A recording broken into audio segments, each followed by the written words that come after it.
Louder, people, yeah. Woo! Are we on? Are we on? I think we're on, brother. What is up, everybody? I'm George, and welcome to the very first live episode of the Best Little Horror House in Philly, the show where we talk about the best horror movie ever made, according to our guest at least. And today's guest is part of Philadelphia film industry. He's worked on movies like Split. He's worked on the upcoming Hustle, starring the Sandman himself, Adam Sandler. He's social media for Katsucon. That's fun. Please welcome Craig Hacker. Hi. No, don't clap. Stop clapping. No, clap. All right, clap. How you doing, pal? I'm great. I'm so happy to be here. This is amazing. I can't believe that this has finally come about 2 years after our initial episode. That's right. I'm stoked to have Craig back because Best Little Horror House is well over 100 episodes deep at this point, but Craig was our 11th guest ever.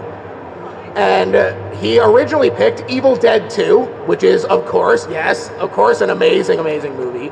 And Craig said, that's not enough, George. I gotta come back and talk about Army of Darkness 2. Well, I've changed my mind. Right. At a time, I thought that Evil Dead 2 was the best horror movie ever made, but after we finished the episode, looking back and listening to it, I said, no, I'm wrong. It's Army of Darkness. And who could blame him? It's such an incredible series that we just had to double dip for it. So Craig is back. We're talking Army of Darkness today. That is the best horror movie ever made, and we're going to be breaking it down right here. But before we do that, Craig, what's been going on in Philly film land? Well, you know, it's an interesting time for Philly film. M. Night Shyamalan is back. I'm working on the new M. Night Shyamalan movie. It's called Knock at the Cabin, filming here in Philadelphia soon. So look for that at some point in the future. Hell yeah. We love M. Night here. Oh, absolutely. But we're not here to talk about M. Night. We're here to talk about Army of Darkness. And it starts with Evil Dead 2, because Evil Dead 2 made a ton of money overseas for Dino De Laurentiis. And so Sam Raimi got to work writing Medieval Dead. That was the original title for Army of Darkness, and in my opinion, a much better one until Universal made them change it. Well, there's a thing about sequels that, they always have to follow the same title structure. Sure. It's like the same reason for why, what's that magician movie? Now You See Me? Now You See Me. Now You See Me was called, the second one was called Now You See Me 2, when it should have been called Now You Don't. Of course.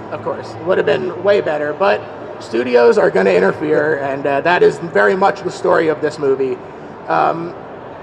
It wasn't getting made right away, and so Sam went to work directing Darkman in the interim, which was also very successful. It tripled its budget, and so Universal was like, we gotta just keep working with Sam. We're gonna invest in Army of Darkness, because the budget, $8 million that Dino had set aside, just wasn't gonna be enough. And so Sam and his brother Ivan Raimi finished the script. Guess what Ivan does? He showed up on the commentary, and guess how he was introduced? How? Doctor of Osteopathic Medicine, Ivan Raimi. What is osteopathic medicine? That's bones, baby. Ooh. That's why there's so many skeletons in this movie. That comes back. Yeah. Is he actually a doctor of osteopathic medicine? Yeah, that's real, man. That's what he did after writing this movie. He just said, I think I'm going to study bones. And Sam said something in the commentary that really kind of blew my mind. He said that when he was working with Dino De Laurentiis, that Dino had been in the producing game so long that he handled the New York advertising for the Battleship Potemkin, the Eisenstein movie. That it's incredible. I never want to watch that movie again. I went to film school. So you've seen it.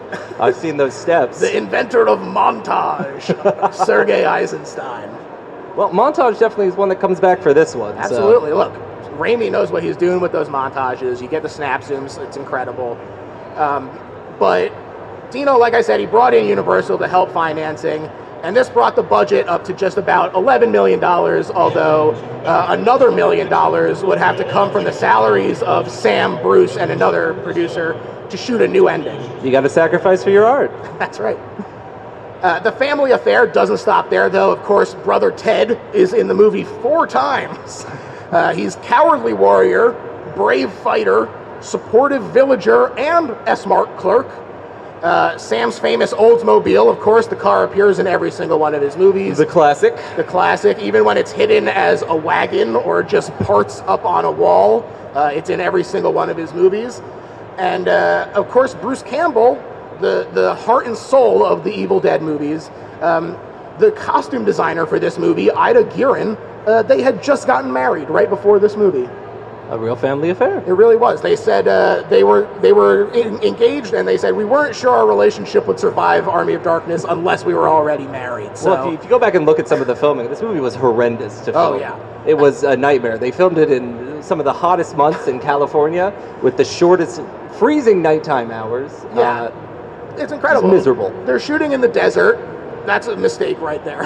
And I know there's a lot of cosplayers in here. I don't know if anyone's ever worn armor before, but it's hot. It's hot.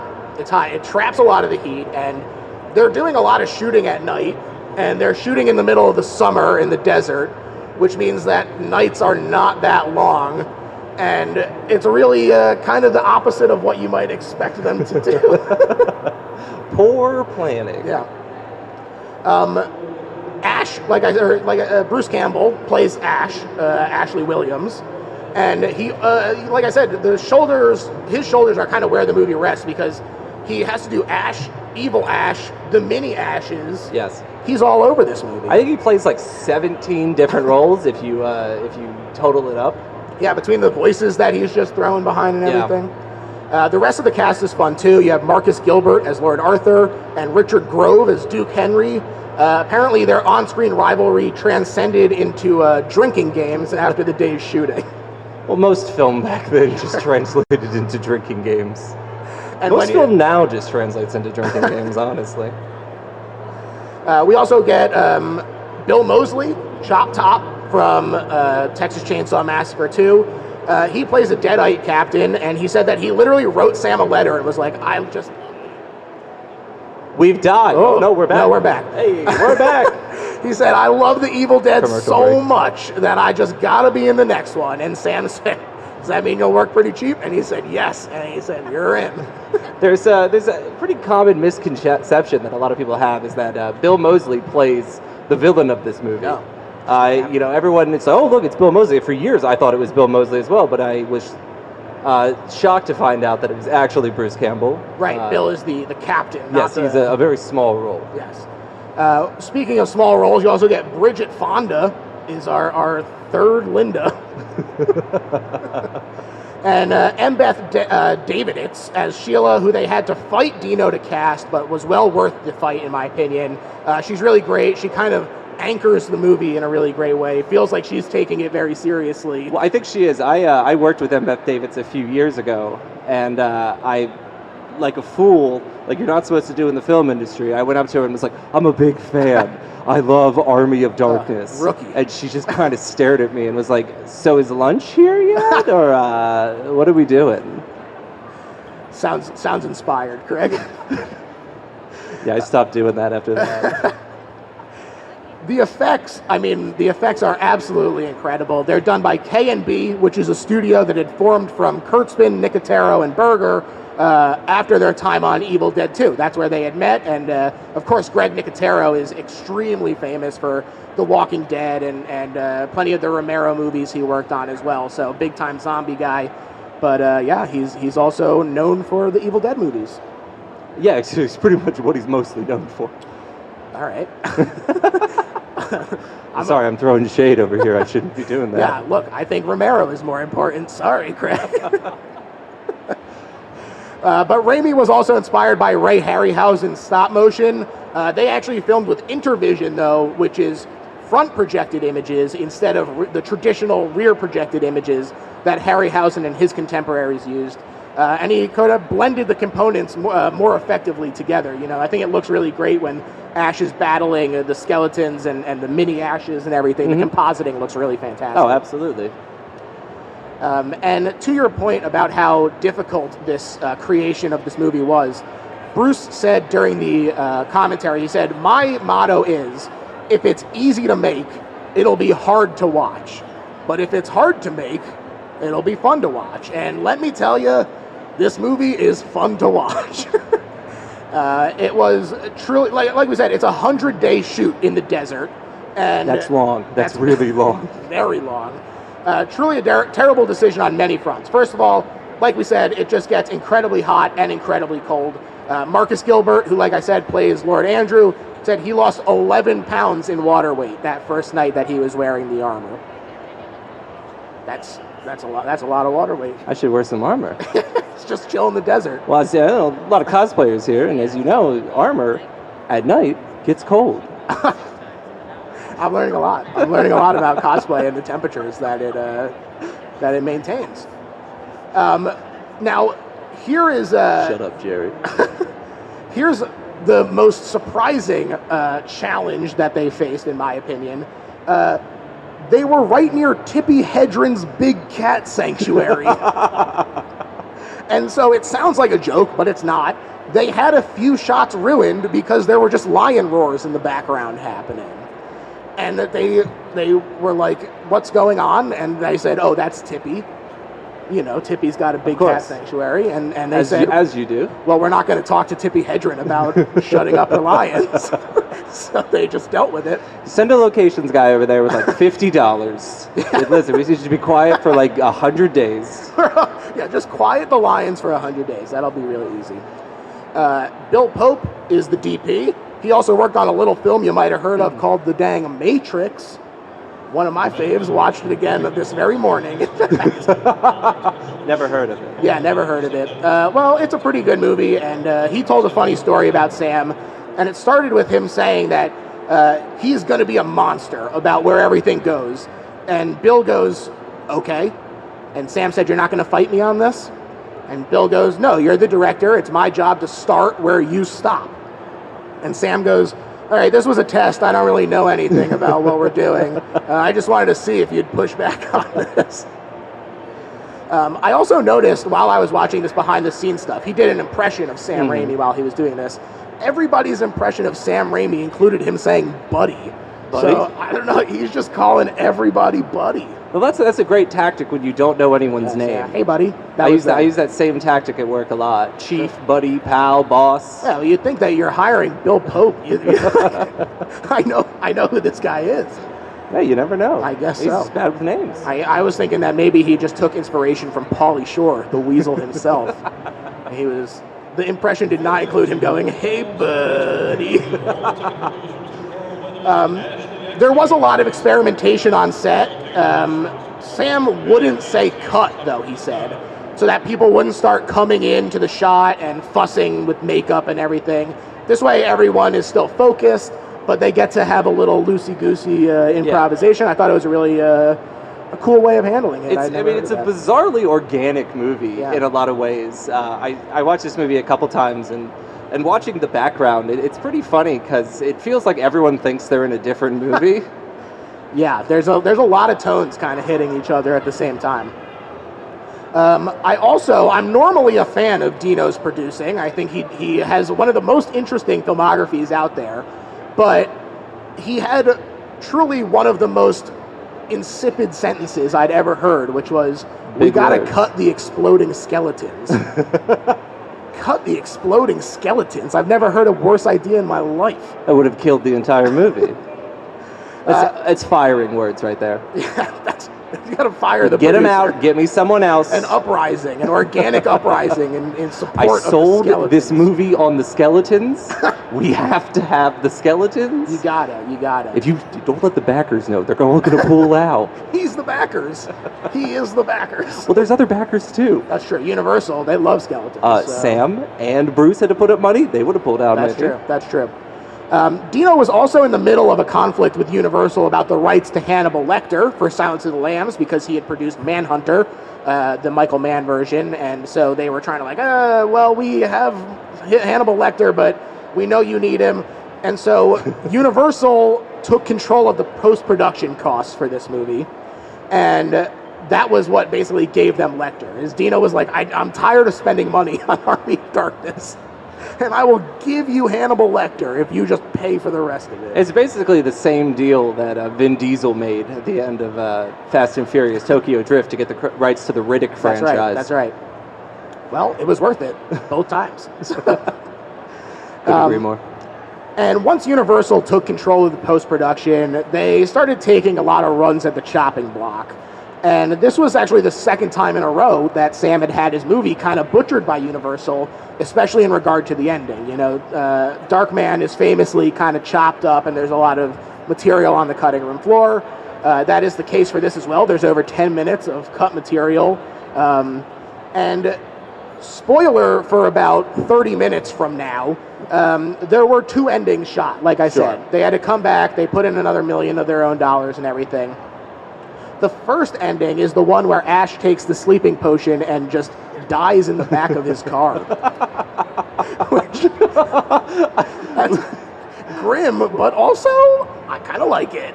I honestly, I've never even heard of that. Did they film that? Yeah, they filmed that, and then they said, that is way too dark. He has to at least survive the movie. No sequels. We're done. Right, and so they said, all right, well, we're kind of thinking about what the sequel might be for Evil Dead 4, and they said, okay, he took one too many drops, he wakes up in post-apocalyptic London, and this will lead into Evil Dead 4, where he's the Omega Man, leading an uprising of robots against the Deadites. Do you think they still would have filmed London in California? Yes, obviously. It would have been that same Mojave Desert spot. Classic European terrain.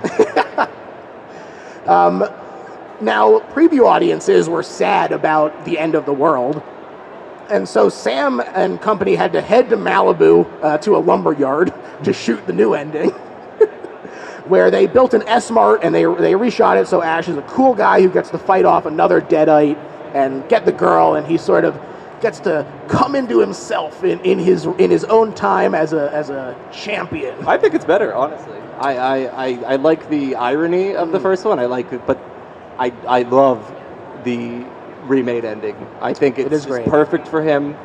It's Hail to the king, baby. Hail to the king, baby. I think for my money, I would have gone with the one where he just dies in the car. Well, that's the differences between you and I, George. I guess so. Then on top of this, Universal wanted a PG-13, and so they kept carving and carving, and the MPAA would not budge. They actually wanted to give this movie an NC-17 at first, which is wild. Which is what the original one was rated. Right, and Bruce Campbell went, this movie literally has talking skeletons. How can you give it an NC-17? And they were insistent, and Universal also made them change the name, like I mentioned, distancing it from Evil Dead 1 and 2, and they pushed the release to just after Valentine's Day, February 19th, 1993. A classic Valentine's Day movie, if I've ever seen one. Sure. I was thinking about like the movies that have come out around then. We recently covered Funny Games, the US version on the show, and that was also a Valentine's Day release. And so it's like, yeah, you and your loved ones go see nice Funny Games US on Valentine's Day.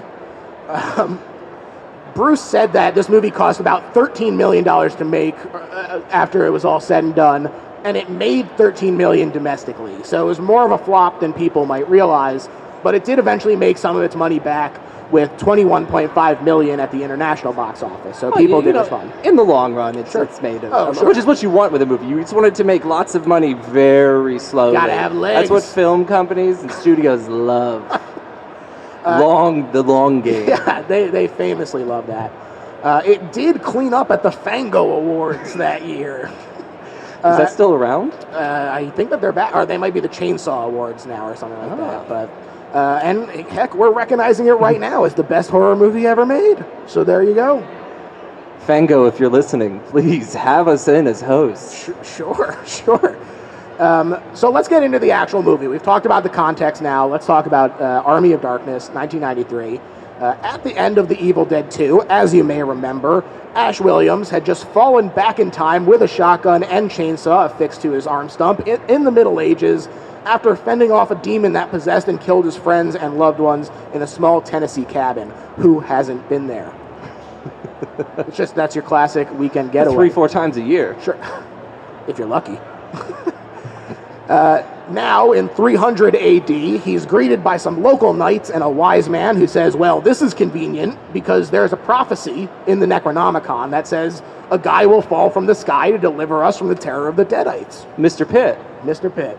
That's a great prophecy to have for when a guy falls. Well, it's Mr. Pitt. That guy. It's Mr. Pitt from Seinfeld.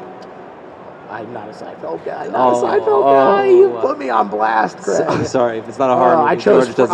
I chose Friends and the great Friends Seinfeld debate. Wrong. I'm sorry. So look, man, it was what it was. Wrong. But the lead knight is Lord Arthur, and he doesn't believe Ash about his incredible story, and he says, "To the pit with ye!" And, I mean, what's the point of having a wise man if you're going to ignore him? They ignore this dude at every single turn. And it's like, just don't hire a wise man then. Hire a stupid man. It'll be a lot cheaper. The other thing, they don't really, you kind of see it. They have numerous wise men. Yeah. There's like a whole squad of wise men. A quorum of wise men. A murder of wise men. Oh, is that what they are? They're crows. I mean, kind of. Sure. Just like kind of wandering around the entire time, giving out advice that no one wants to listen to. Nobody wants to listen to. They're right at every single turn. Yeah, it's basically the medieval Al Gore. They did warn about global warming. I remember that part. It was on. That's one of the things that they cut. And Sam was like, "I really feel strongly about this." Yeah. And Dino said, "No, I don't believe in global warming." That classic Dino. Science wasn't in yet. And on the way to the pit, we learn that these guys are at war with Sir Henry, and there's a fancy lady named Sheila whose brother died in battle last night to Sir Henry's men. And she beats up the chained Ash a bit in retaliation for his presumed allegiances to Sir Henry. It's one of my favorite parts of this movie. Yeah. Is just Ash walking to the pit and just getting beat on by children. So many times. Yeah. Like one kid just has a stick and is just smashing him into the stomach. And you know that they made him do it. Like, they actually gave a kid a stick and were like, go beat him. I always respect when a movie is brave enough to accurately reflect the cruelty of children. I mean, you watch something like Sleepaway Camp, and everyone in that movie is a psychotic. And you're just like, yeah, that's what Sleepaway Camp was like. Well, I think there's a great quote of Sam when they're on set, of them like discussing how to do an effect or something for Bruce. And Sam is like, no, torture him. Hurt him. Like, he needs to get it. Yeah, well, it works. It works every single time. I also love this bit when Arthur is like, I can't believe you, Henry. We're dealing with the Deadites, and you have the audacity to wage war on us. And Henry goes, you attacked us first. And Arthur basically goes, whatever. Well, Arthur does that a lot in this movie. I remember being younger and thinking that I was like, oh, well, this is the noble King Arthur. And he's absolutely right. And rewatching this through like an older lens, Lord Arthur sucks. Lord Arthur sucks. He is cruel. He's mean. He's a bad leader. Let's get a third synonym for cruel in there. Bad guy. Unkind? Mean. Hellacious. A good one. I can't top that. Word a day dictionary, George, over here. It's a glorious sight to behold when the first guy gets tossed into the pit and it erupts in a blood geyser like Old Faithful. Now that's a classic. That's a classic Evil Dead hallmark right there. That's a hallmark of the franchise. Is a nice giant geyser of blood. I mean, that's a Sam Raimi thing, and it looks fantastic. And it's funny because, like I said, I watched this behind the scenes thing, and one of the special effects guys went, "We normally have to do a lot more blood for a Sam Raimi movie." Yeah, it is retrospectively pretty light on the blood. Pretty light on the blood, and that was why he had so much unopened blood. And Sam said, all right, well, we're going to do a blood geyser now. Well, so they just use it all at once. Yeah, exactly. They spent the money on the blood already. You might as well use it. Otherwise, that money is not going to come back in the next blood budget. You got to spend it. You got to spend it. I also love Bruce being like, I never even saw these assholes before. Well, this is kind of like it. This is just two movies happening right here. Yeah. There are people who are legitimately in a, I guess, medieval period. Medieval, not, I was going to say Renaissance. Sure, period medieval piece. Period piece. Yeah. And then just a buffoon wandering around yelling things. Yeah. Well, and he is certainly yelling, and so in he goes. They don't want to hear his yelling anymore. They throw him into the pit. I want to know at what point, though, that pit was made. That's just a classic medieval pit. Because it takes up a lot of space in the courtyard. If you have a medieval castle and you don't have a pit for throwing people in, then you've messed up your medieval castle. That's just the facts, Craig. I'm sorry to put you on blast now. Fine. Like this. Your medieval architecture skills are lacking. I always wanted to dig a spike pit on my own property, but it turns out you can't booby trap your property. Imagine that. What have we lost? This is what we've lost as a society. Sure, Craig. You just sitting there like a madman. Kevin from Home Alone. Booby trap. I think you're allowed to, as long as the booby traps involve a cardboard cutout of Michael Jordan dancing around your living room. But in goes Ash, like I said. He gets his butt kicked by a woman who looks an awful lot like the possessed Deadites from the first movies. And even Henry is getting into it when Arthur demands that the spike walls start to close in, just in case the pit's not enough. Closing in spike walls. Again, why Arthur, great leader, meant to be kind of a hero of the story, but he's got a spike wall pit just in the middle of his courtyard, open air, Look, Craig, no fences around it, children playing around the pit. Craig, they say redundancy is key to running a successful business, and clearly Arthur has been making the lording business work a lot longer than you have, is all I'll say. Ooh, sorry. Now, the spikes do nothing to stop this woman, although he does throw her into them.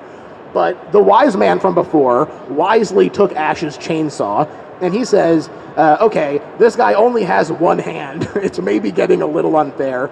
Let's drop in the chainsaw for Ash, who dispatches the woman, evades a second secret hag monster that was hiding all along, and he didn't even know it was in there. This hag monster was played by the Stay Puft Man.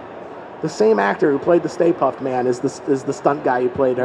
That's an iconic actor right there. Absolutely. I love how he gets out of the pit. His Indiana Jones belt snap. It's fantastic. And he narrowly avoids the spikes. It's perfect. It's picture perfect. We love Ash, don't we? He's smooth. He's like one of the smoothest buffoons. He's just got a pure charisma. It's all on the chin. I'll say that. And everyone is greatly impressed by this, as are we. We're not alone. The crowd is impressed by it as well. And Ash gets a solid sucker punch on Lord Arthur and demonstrates his boomstick on the second monster from the pit. Very funny when he gives him the pitch on the gun, and he's like, you can find this in the sporting goods section. $109. Oak stock. Oh, it's beautiful. Henry gets told to screw off, basically, and Ash wants to go home, but he can only do so much, or he can only do that with the Necronomicon. So he agrees to track this down after being attacked by a witch. And it's a fun fight with the backwards finishing blow where he shoots over his shoulder. You're just like, yeah, he's smooth as hell. Well, it's kind of funny though, in that how polished he is to fight these Deadites. Yeah. When if you have to remember that Evil Dead 2 happened about 48 hours previously. He cut off his hand with a chainsaw the night before. His healing time is phenomenal. He's just like a very reflexive learner. It counts all of the years between 1986 or whatever and 300 AD. Well, it's true. I guess we don't know how long he was in that portal. Yeah. He had time sort of got a little wibbly wobbly. Yeah. He was able to heal. Of course. And he's also aided in his healing by the blacksmith, who gives him a new hand. A great montage. Pretty much an exact recreation of the chainsaw hand montage. Right. From Evil Dead 2. Of course. And the blacksmith is played by Tim Quill, who is a friend of theirs from back in the Super 8 days of their high school shooting. I love that. Yeah, it's great. He loves bringing back the same people, and this, like you said, harkens back to his prep and new hand in the second movie, but also feels a little like RoboCop to me. But yeah, this is the classic snap zooms. This is Sam Raimi montage in a nutshell. It's fantastic. He was like, I need it to be able to have mechanisms inside. And they were like, but it doesn't need that, Sam. It's so much extra work. And he said, no, it's got to have the mechanisms inside. No, it's a great prop. It's a great little piece of machinery. Probably one of the most advanced prosthetics ever made. Of course. Made by a man with a high school education in a 13th century blacksmith. Well, he has the Chemistry 101 book and everything in the back of his car. He's really prepared. It pays to keep textbooks, science textbooks in the back of your car. You never know when you'll fall through a portal to 300 AD.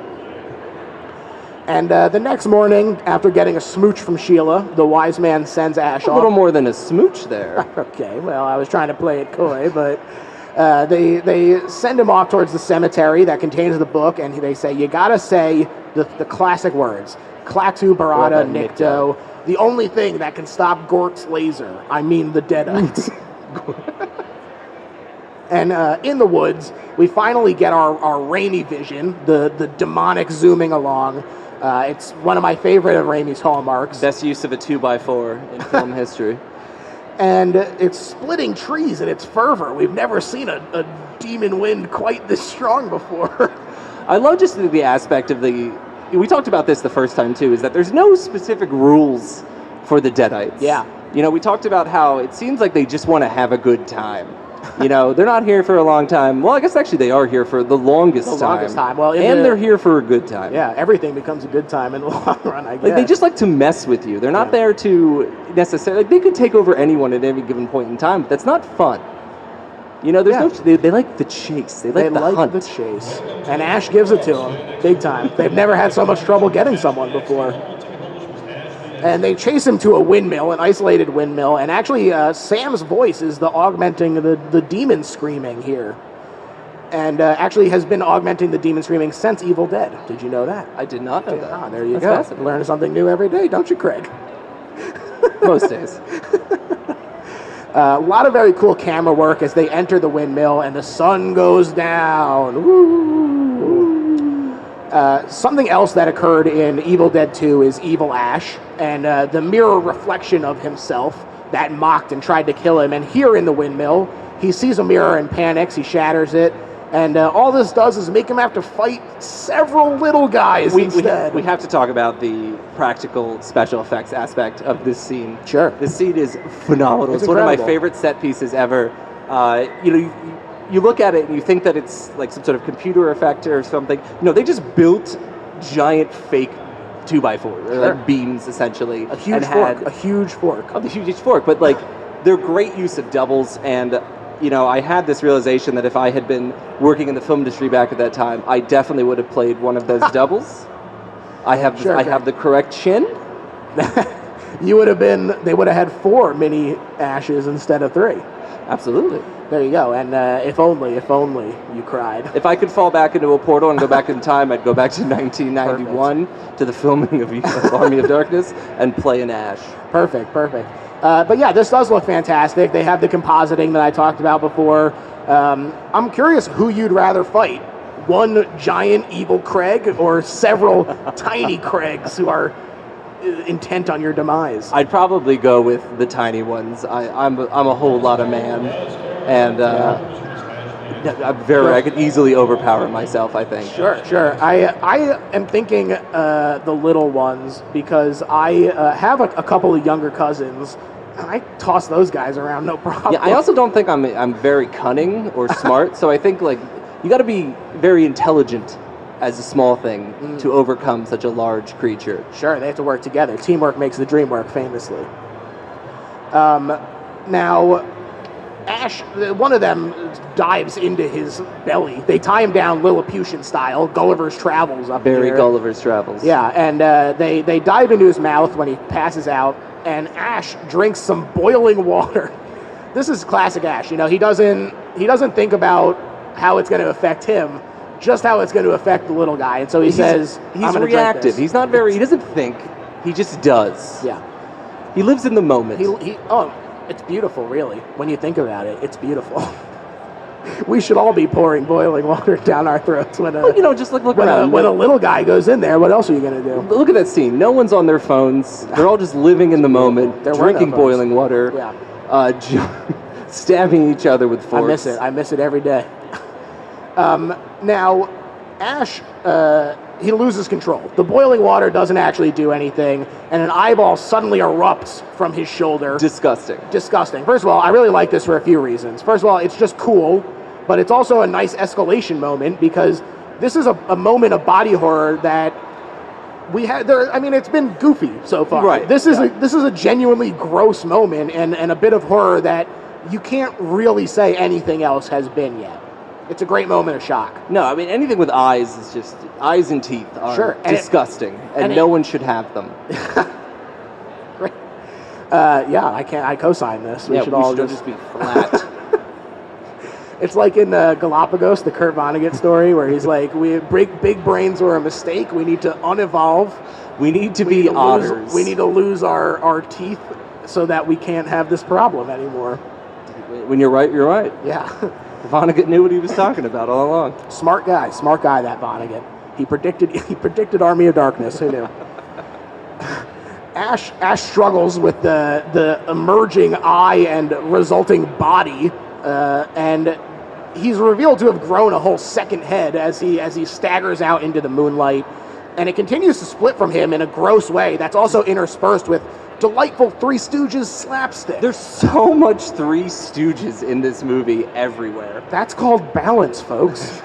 You get body horror and Three Stooges, and that's it. That's the best horror movie ever made. Yeah, I don't think there's almost any other movies that balance just slapstick vintage comedy with Cronenberg level body horror. It's pretty good. But this is Evil Ash, who finally splits from him completely and does a simply delightful little goody two-shoes dance. He says that Bruce said in the commentary that this is his impression of Sam torturing him in high school. Is that Sam would call him a little goody two-shoes and do a dance at him. And I just love imagining that. Especially since he's so handsome. Yeah. He's the out of that group of filmmakers, they all were like, well, Bruce is the only Bruce was one older, that can be too. He was older. He was 1 year older than them. And they said, no, you're the nerd here. You gotta knock him down. Yeah, exactly. Ash shoots Evil Ash in the face, and there are two great lines in different versions here. I'm curious to know which you prefer. In the first one, he's in the official cut. Ash says, "Good, bad, I'm the guy with the gun." And in the one that I think that this is the one I prefer, the cut one, he says, "Not that good." Good, bad, I'm the guy with the gun is, I think, one of the most American sentences ever uttered. And this really is a movie about Americans. Yeah, just wandering into a castle and saying, I'm in charge now. Yeah, I got a gun, I got a chainsaw, I've got a classic piece of American muscle. There you go. What else do you need? I'm the boss now. After the shot to the face, Evil Ash is dismembered and buried still, alive. I'm doing big air quotes here, but I guess you could call it alive. And the makeup as he gets buried looks really fantastic here. But then on top of that, what's that you got on your face, followed by a shovel full of dirt, is maybe one of my favorite moments in this movie. And they're finally at the graveyard. It's good looking with the off-center designs and the gargoyles and whatnot. But now there's 3 Necronomicons. Just sitting out in the open. They planned for this. This is, again, they just love pranks, those Deadites. Do you think that the graveyard was there first, or they buried the graveyard around the books?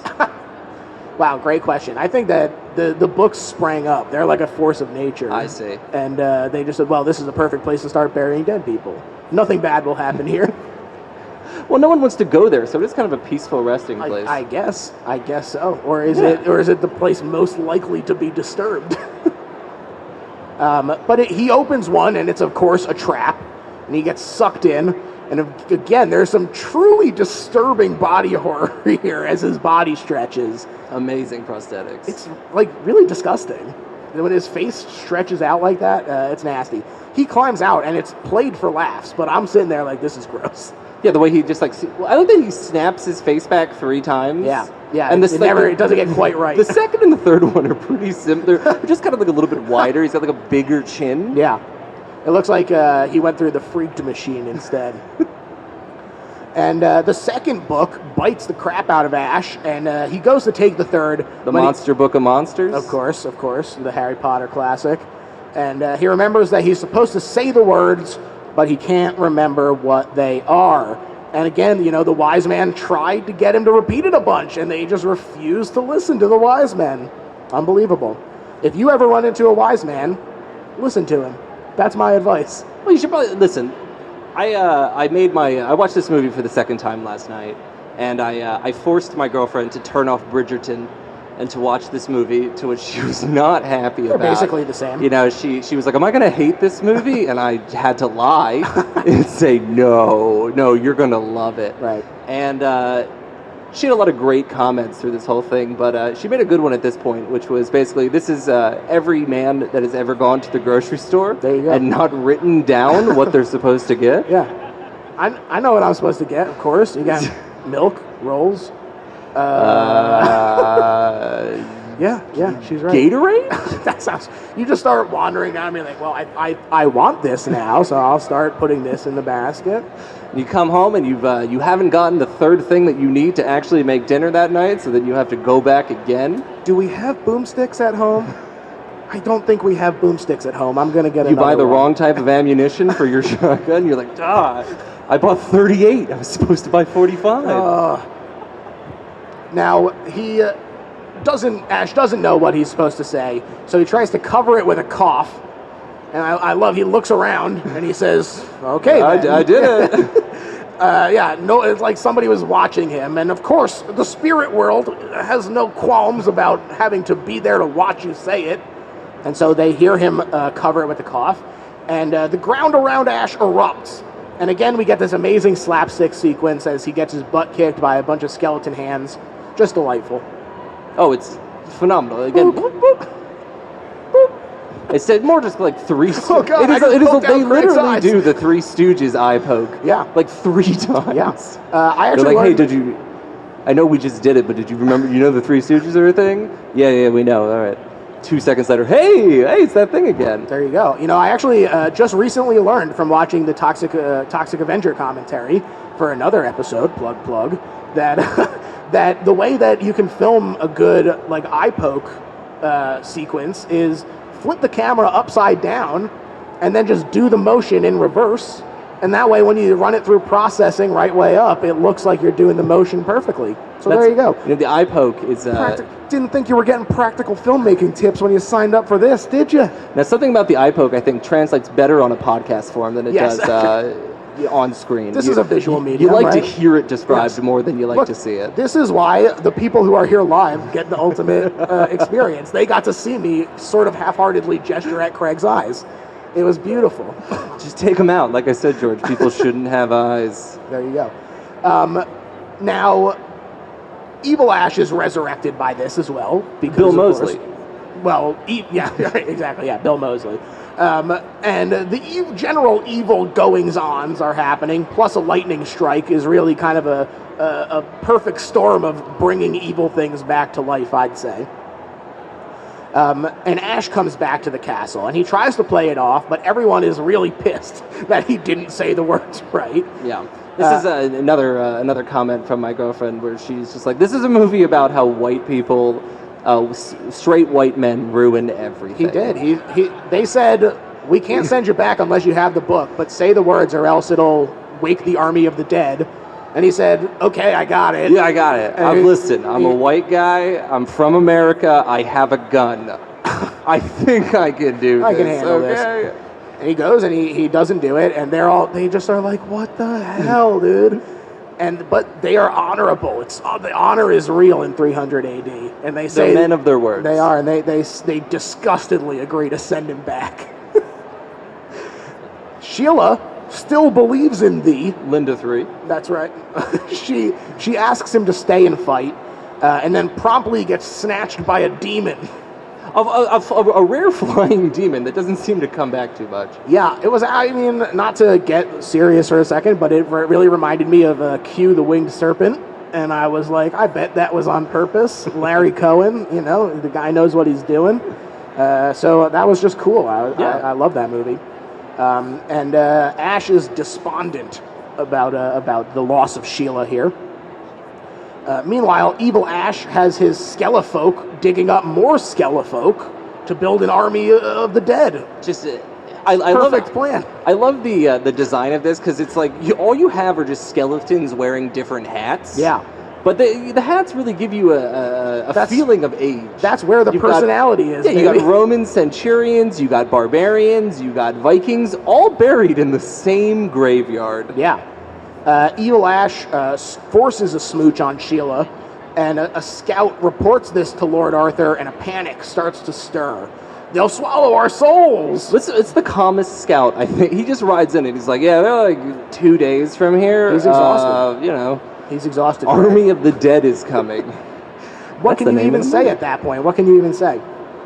And Ash quiets them down with a shotgun blast. And he says, I'm through running.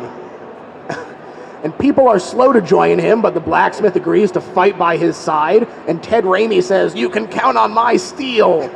And my bow. That's right, and Gimli's axe. And everyone, suddenly the whole fellowship is there. Yeah, you're going to start seeing a lot of comparisons to a movie that comes a little bit later on here. Becomes the Lord of the Rings. It's very strange. Well, pretty much. I won't complain. I won't complain about it. But everyone is ready to fight, and Ash also wants to get Henry's men to help. And they actually cut a scene where he does go ask him for help, which is why suddenly at the end Henry just like shows up, and everyone's like, "Oh wow, I guess he knew about the battle."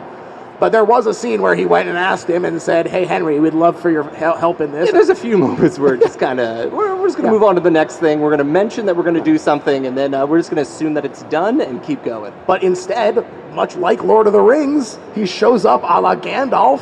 He just shows up over the hill. So, Riders of Rohan. That's right. Sheila is revealed to have been possessed. Good Lord.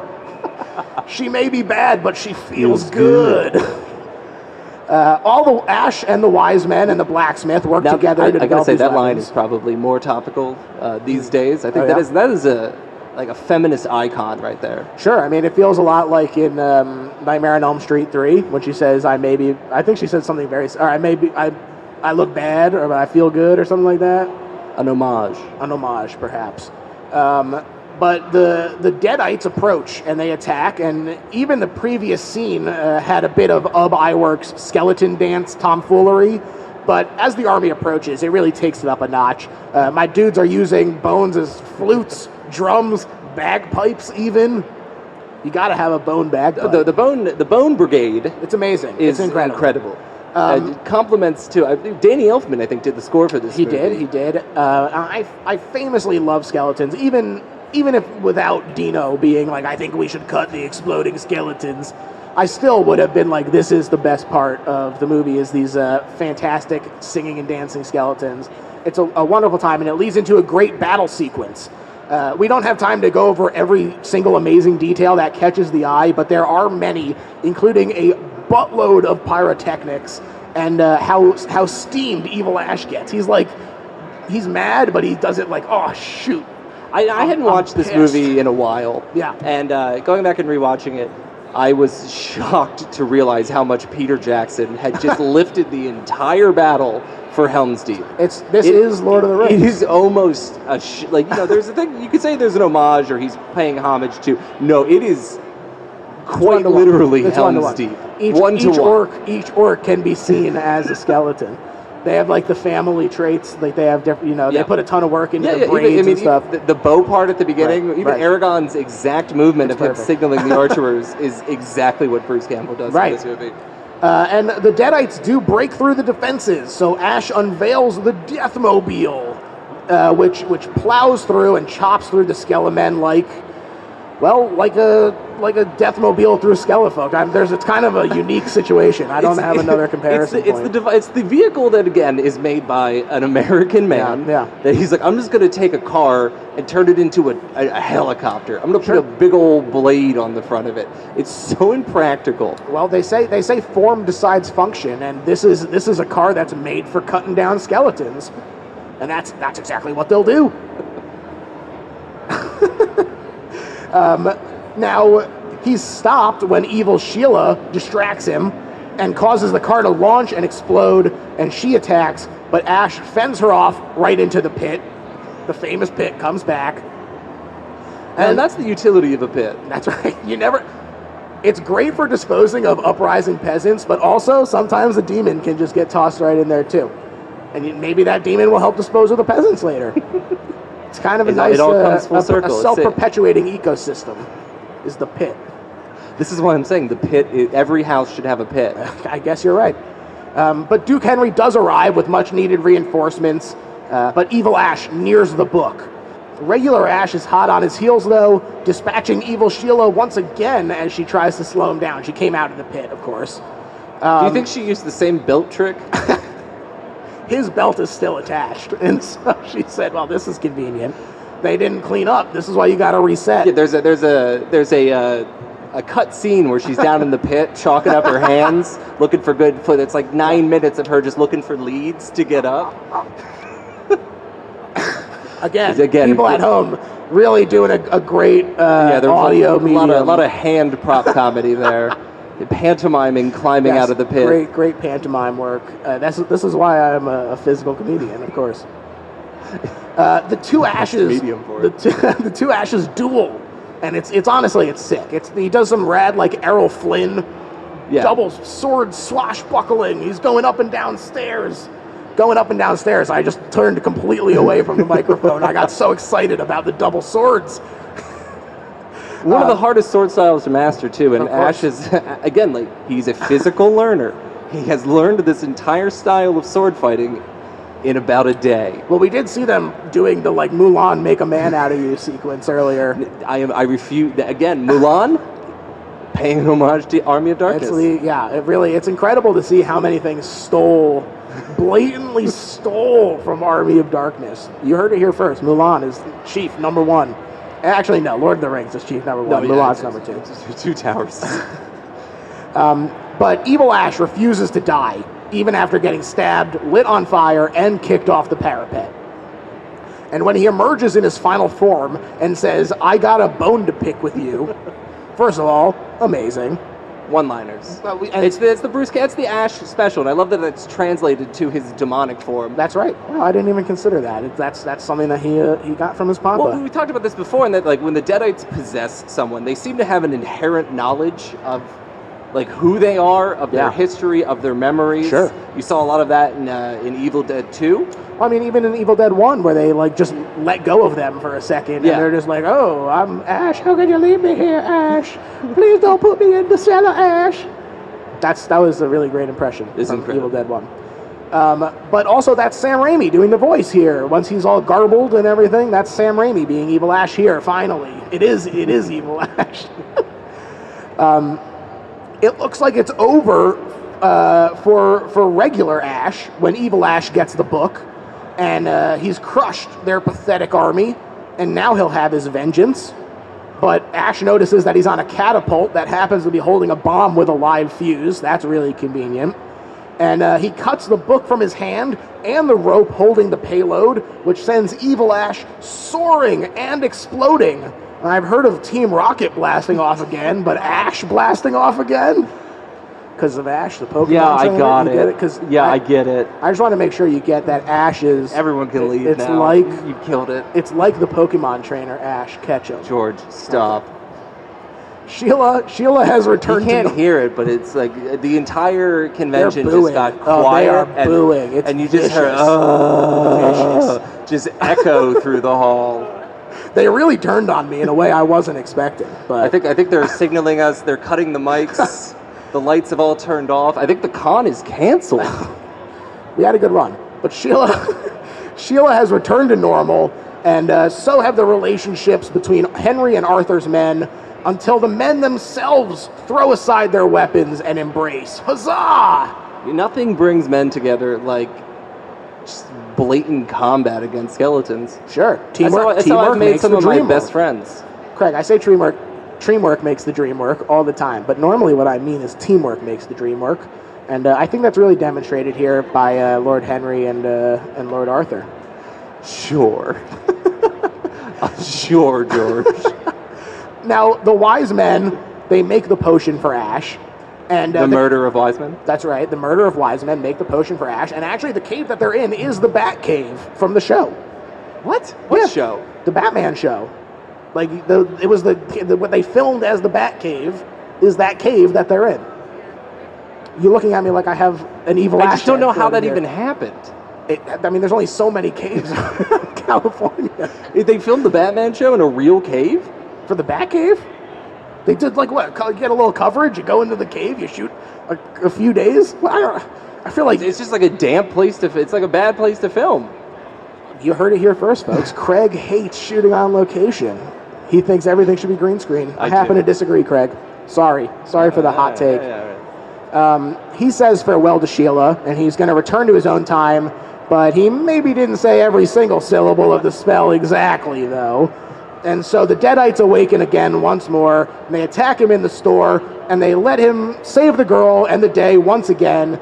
It's a bit interesting, like I said, that this is a happy ending for just Ash, because the world is now filled with demons. Well, again, to go back to my girlfriend's point, that Sure. this is a movie about a white guy just through his own sheer confidence Sure. and overconfidence, ruining everything for everyone. Everything in this franchise is Ash's fault. Yeah. Every single piece of it, everything that happens. Okay. I'm going to push back on that, because Ash wanted to stop the recording in Evil Dead, and then the other blonde-haired guy is like, no, I want to listen to the rest of it.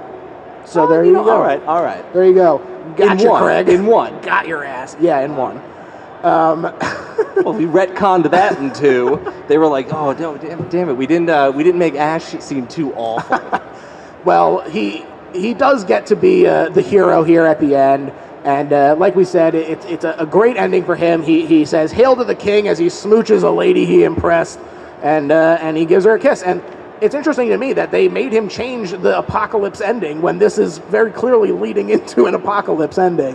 I also like that he under his S-Mart like uniform, he's wearing like some sort of Just in case.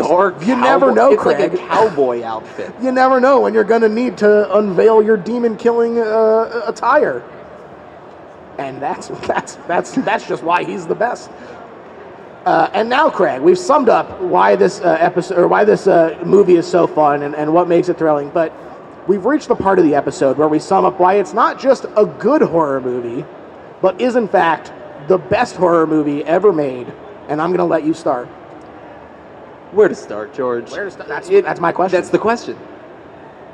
Army of Darkness is one of the most fun movies I think I've ever watched in my life. There's even years later, almost 30 years later, over 30 years later, it is still giving fresh perspectives. Like I said, I watched it with my girlfriend, entirely new take than anything I had ever considered. Sure. It works on so many levels. It is scary, it is funny, it is genre bending. It is clearly one of the most influential movies of all time. Clearly, we've established Lord of the Rings and it's Mulan. Inspired 2 of the greatest movies of all time, Mulan, right, and The Two Towers. Greatest horror movies ever made. Yeah. Part 2. Yeah, I'm coming back to do Mulan, just so you know. Sure. I mean, we did talk about Freaky Friday 2003 one time. I totally agree. To me, this is the best horror movie ever made because Sam and Bruce, who are the heart and soul of this series, but also really just kind of emblematic of indie filmmaking in general for me, and the joy that can be found on screen when you're just making a movie with your pals. Yeah, I think horror a lot of times nowadays can take itself too seriously, but you go back to sort of how horror was in like the 70s and the 80s and the early 90s. These were movies that you went to with friends. These were movies that you'd bring a date to for her to get scared and cuddle up with you. They had a purpose, and they didn't have to take themselves too seriously. This movie, I wish I could have gone to see this movie in the theaters when it came out, because it must have been so much fun to see the absurdity of it. It is certainly absurd. And that's what horror is, I think, a lot of times about having a good time. Sure. It's about enjoying the experience, whether it's being scared or being, jumped out of your seat, or... Well, I certainly think that, that is why this is the best, but I think that there is room for both. But I think that, specifically, I just think that in addition to having it be such a fun movie, and it is great, and it's not taking itself too seriously, while also, I think, taking itself appropriately seriously at the right times. But also, Sam and Bruce handled more pressure, more makeup, more effects, more actors than ever before. Yeah. And they pulled it off with aplomb. It feels like a natural progression of where Evil Dead was while still not getting stale and falling into the same stuff. I think that there is a lot of fun slapstick to this. I think that part of what makes the Evil Dead franchise so exciting to me is that it really does have everything.